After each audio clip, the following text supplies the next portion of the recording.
उन सब का मैं बहुत बहुत शुक्रिया अदा करना चाहता हूं कि उन लोगों की वजह से ही ऐसे प्रोग्राम, ऐसे आयोजन सफल हो पाते हैं।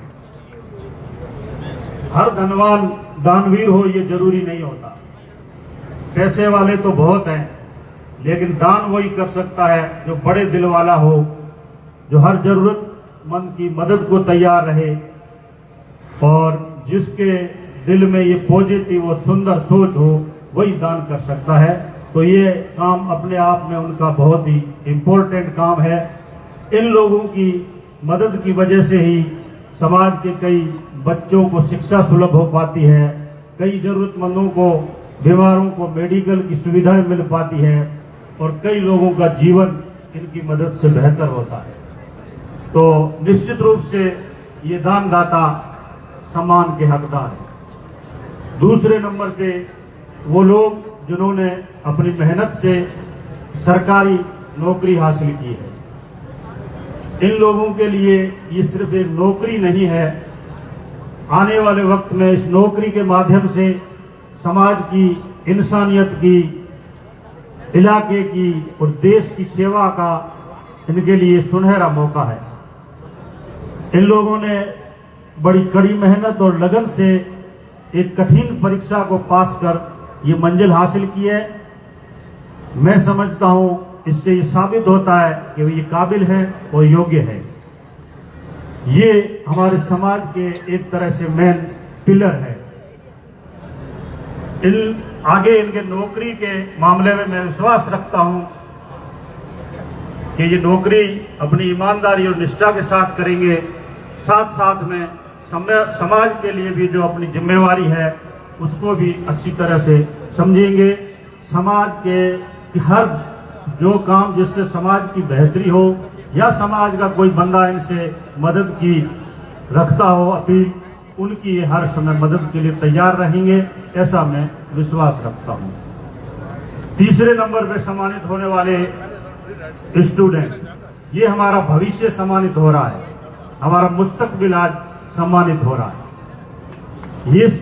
ये बच्चे सिर्फ स्टूडेंट या आज तक के अच्छे नंबरों वाले बच्चे नहीं हैं, ये समाज की उस पीढ़ी की नुमाइंदगी कर रहे हैं जो आने वाले वक्त में इस समाज को नई ऊंचाइयों तक ले जाएंगे। तो ये इनकी मेहनत काबिल तारीफ है।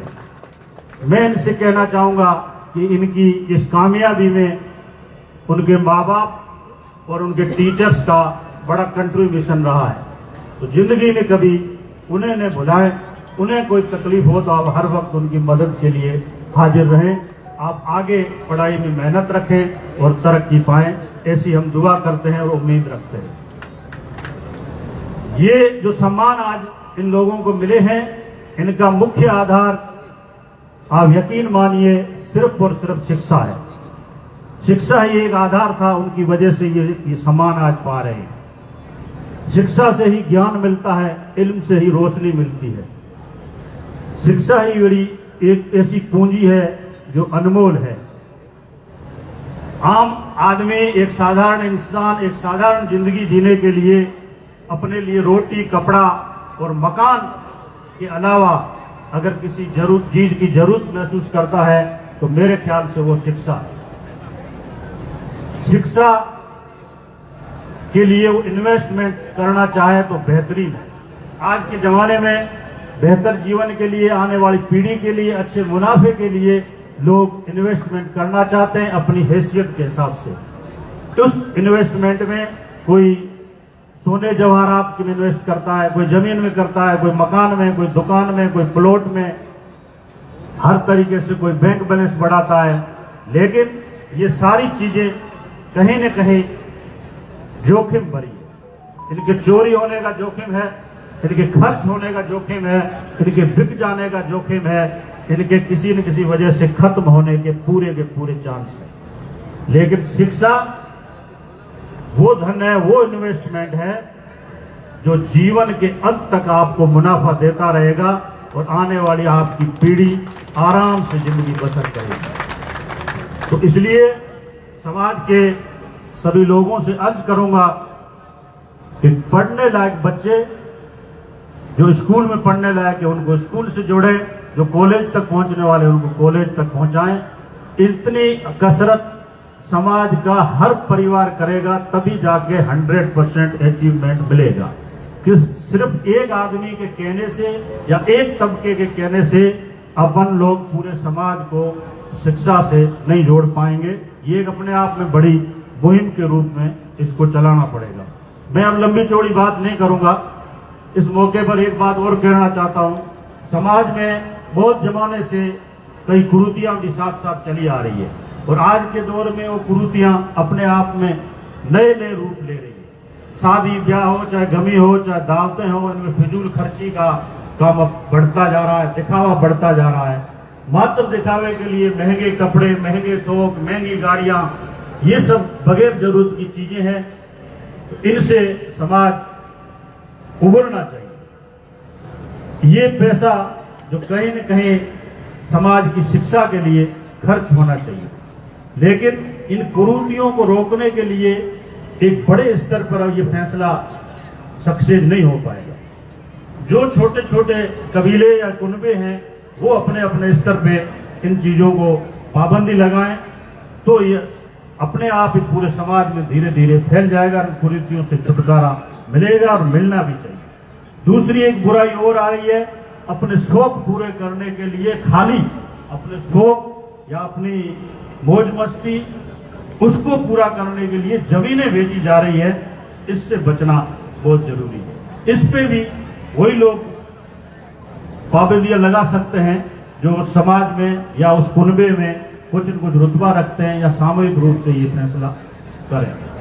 साथ में नए दौर की बुराइयां भी युवाओं में आ गई है। खासतौर से युवा एक नशाखोरी, एक काम चोरी और एक ये मोबाइल का फोबिया। नशाखोरी आप पक्का समझते हैं सभी कि उससे नाश ही नाश है, शरीर का नाश है, पैसे का नाश है, सब कुछ नाश ही नाश है, नुकसान है, तो उससे बचना चाहिए। काम चोरी समाज में बढ़ रही है।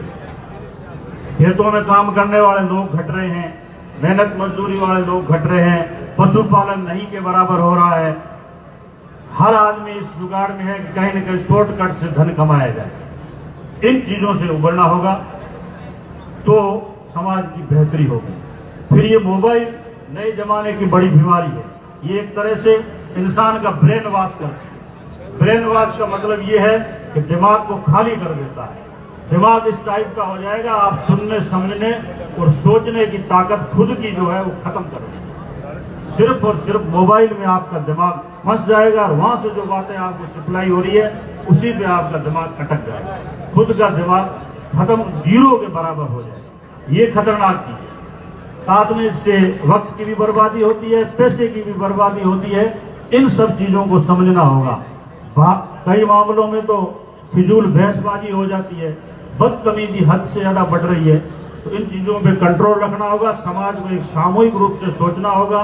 कुनबे वाइज ये फैसले करने पड़ेंगे, तभी जाके कुरीतियां खत्म होगी और तभी जाके ये शिक्षा के लिए मुहिम चल पाएगी। मैं अब ज्यादा बात नहीं करूंगा। यहाँ आप सब लोग पधारे, आप सभी का बहुत बहुत शुक्रिया। सम्मानित होने वाले सभी लोगों को फिर से बहुत बहुत बधाई।